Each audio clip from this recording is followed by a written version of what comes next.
They said she was cursed. Forever. They said every man who loved her ended up in the ground. They said her own father begged the town to take her away before she destroyed them all. So they dragged her into the center of town with a sack over her head and rope around her wrists like livestock.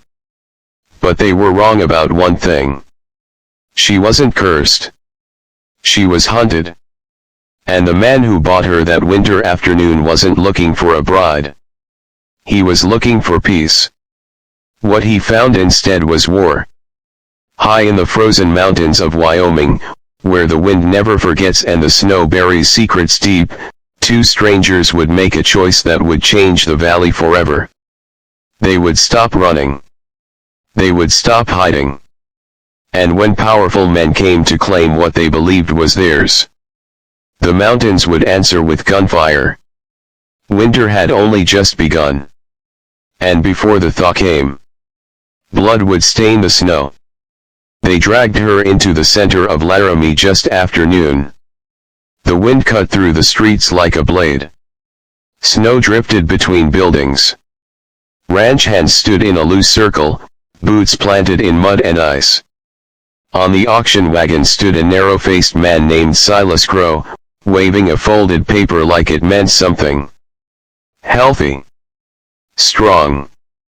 No sickness, Silas called. Just unfortunate to look at. Laughter rippled through the crowd. The girl stood straight despite the rope binding her wrists. Even with the sack covering her face, there was something defiant in the way she held herself. At the edge of the crowd stood a tall man wrapped in a dark buffalo coat dusted with snow. His name was Daniel Rourke. He had come down from the Wind River Range to trade furs and buy flour before the passes sealed for winter. He had not come for trouble. $10, someone shouted. $7, another man said. I just need someone to scrub floors. They spoke about her like she wasn't breathing. Daniel felt something tighten in his chest. He had seen war. He had seen men beg for mercy. But this felt worse. 20. The number cracked through the air. Heads turned. Silas blinked. 20, you haven't even seen her. I'm buying labor, Daniel said calmly. 30, he added before anyone else could respond. Silence followed. Coins clinked heavy in Silas's hand. Sold. Daniel climbed onto the wagon. He untied the rope from the iron ring. He didn't remove the sack. Walk, he said quietly. She obeyed. They left town under a steel gray sky. No one tried to stop them. No one cared. They rode toward the mountains. And toward something none of them were prepared for. By nightfall they reached his cabin near a frozen creek in the foothills. Smoke rose thin from the chimney. Pine trees stood thick behind it like silent guards. Inside, the cabin was warm. Firelight flickered across rough log walls. Take it off, Daniel said gently. She stood still for a long moment. I won't send you back. Her hands rose slowly. The sack fell. Daniel inhaled sharply. She wasn't disfigured. She was striking. Sharp cheekbones. Dark hair. Pale skin flushed from cold. One eye bright blue. The other gray like a coming storm. A thin scar ran across her cheek, deliberate. Controlled. Made with hate. Do I look cursed? She asked steadily. Who did that? Daniel replied. My husband. The word hung heavy. Name. Thomas Whitaker. Daniel knew it. Whitaker owned half the cattle south of town. Powerful. Ruthless. He won't come up here, Daniel said. He will, she replied. He doesn't lose. Daniel studied her. What's your name? Clara Whitaker. "You won't be sleeping in chains," Daniel said. "You can take the loft." She blinked in surprise. "You're not afraid?" "I don't believe in curses."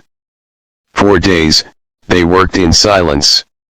Clara cleaned, cooked, mended his torn coat. She could read. She quoted scripture. She carried herself like someone raised with education. Snow fell heavier each night. On the sixth evening, Daniel stepped outside and froze. Tracks. 3 horses. Circling the cabin. Fresh. He walked back inside slowly. "Pack what you need," he said. Her eyes hardened. "He found us." Outside, a branch snapped. A voice echoed through the trees. "Clara." "Thomas Whitaker." Daniel grabbed his rifle. "You stay behind me." The first shot shattered the window. Gunfire erupted. Clara didn't scream. She aimed. She fired. A man fell near the stable. Thomas roared in fury. "You think you can steal what's mine?" Clara's voice was ice. "I was never yours." More shots. Another man dropped. The rest retreated into the storm. Thomas's silhouette vanished into blowing snow. But his voice carried back. "This isn't over." Inside, Clara's hands shook now. Daniel lowered her rifle gently. "You did good." Tears fell for the first time. "He won't stop." Daniel stared into the storm.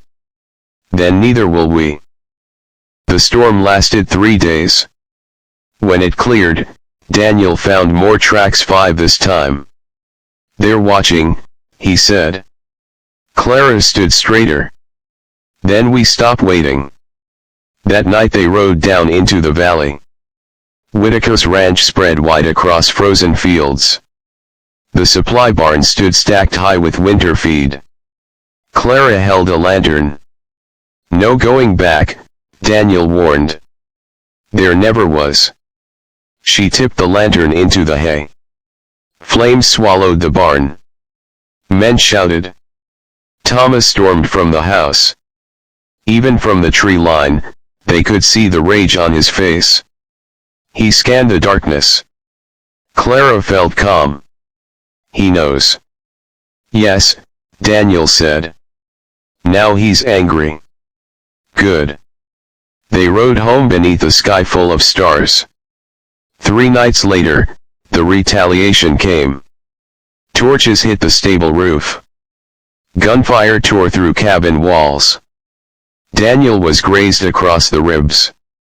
Clara moved like she'd been born for battle. One by one, the attackers fell. Thomas charged through smoke. 2 shots rang out. Daniel staggered. Clara stepped forward calmly. "You already ended it," she said. She fired. Thomas Whitaker fell into the snow. Silence followed. The remaining riders fled.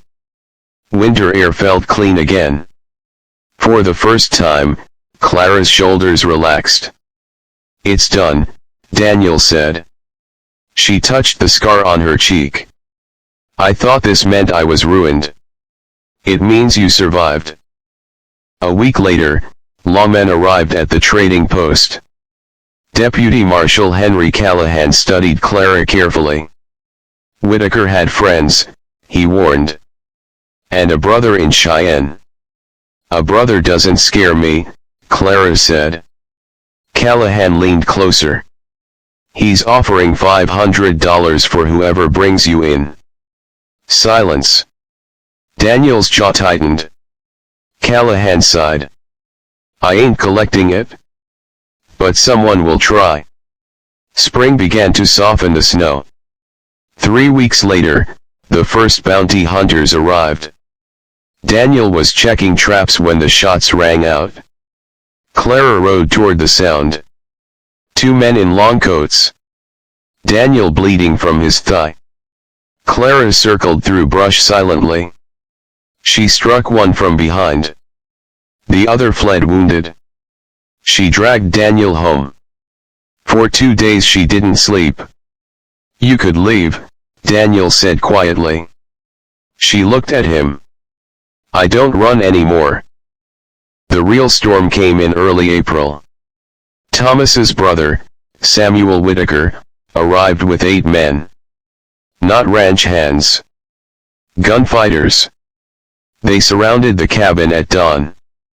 Samuel called out, "You killed my brother." Clara stepped outside beside Daniel. "He tried to own me." Samuel raised his rifle. The fight erupted. Gunfire split the mountain silence. One by one, Samuel's men fell. Daniel fought through pain. Clara stood her ground. At last, only Samuel remained. He aimed at Daniel. Clara fired first. Samuel collapsed in thawing snow. The remaining riders fled down the valley. Silence returned to the mountains. Weeks passed. No more riders came. No more threats. The valley learned something that winter. Clara Whitaker wasn't cursed. She was free. And Daniel Rourke hadn't bought a bride. He had stood beside a survivor. One evening, as spring sunlight touched the peaks, Clara stood outside the cabin. The scar remained. But it no longer defined her. Daniel stepped beside her. "You staying?" he asked. She looked at the endless mountains. Yes. Winter had tried to bury her. Men had tried to break her. But she had survived them all. And in the quiet of the Wyoming mountains, she was no longer hunted. She was home.